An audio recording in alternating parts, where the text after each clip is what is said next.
Hello everybody, कैसे हैं सब। आज हम शुरू करेंगे क्लास 12th बायोलॉजी का चैप्टर 15 जिसका नाम है बायोडाइवर्सिटी एंड कंजर्वेशन।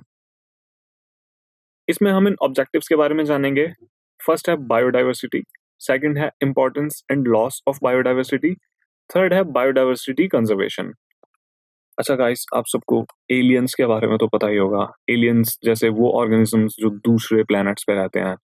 तो मान लीजिए कि एलियंस किसी दिन हमारी अर्थ पे विजिट किए, अपनी स्पेसशिप से उतरे। आप सब सोचो कि उतरते ही वो सबसे पहली चीज क्या नोटिस करेंगे, क्या देखेंगे। क्लास वो देखेंगे कि उनके आसपास इतने डिफरेंट टाइप के प्लांट्स हैं, डिफरेंट डिफरेंट टाइप के एनिमल्स हैं। लाइक उनके चारों तरफ इतनी ज्यादा टाइप की डाइवर्सिटी है कि वो कंफ्यूज हो जाएंगे, उनकी समझ में नहीं आएगा। क्योंकि सीरियसली हमारे प्लेनेट अर्थ पे डाइवर्सिटी का अमाउंट बहुत ज्यादा है। तो इस चीज को सपोर्ट करने के लिए और बेटर समझने के लिए हम कुछ फैक्ट्स के बारे में जानते हैं गाइस।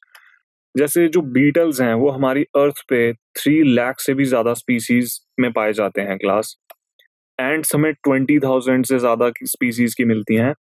फिशेस की स्पीसीज 28,000 से भी ज्यादा है। और ऑर्किड, ये एक टाइप का फ्लावर होता है गाइस, इसकी स्पीसीज हमें 20,000 से भी ज्यादा मिलती हैं। तो इन सब को जान के आप ये अंदाजा लगाइए कि वो एलियंस इतने हैरान क्यों हो रहे हैं, क्योंकि बायोडाइवर्सिटी हमारे अर्थ की वाकई बहुत ज्यादा वास्ट है। तो इन सबको जान के आपके मन में कुछ क्वेश्चंस उठने चाहिए, आई एम श्योर उठ भी रहे होंगे, जैसे कि इतनी ज्यादा स्पीसीज क्यों हैं एनिमल्स या फिर प्लांट्स की। दूसरा क्वेश्चन कि डाइवर्सिटी अर्थ की हिस्ट्री के थ्रू आउट प्रेजेंट रही है। जैसे जब से अर्थ बनी है तब से लेके अब तक डाइवर्सिटी रही है ऑर्गेनिजम्स में।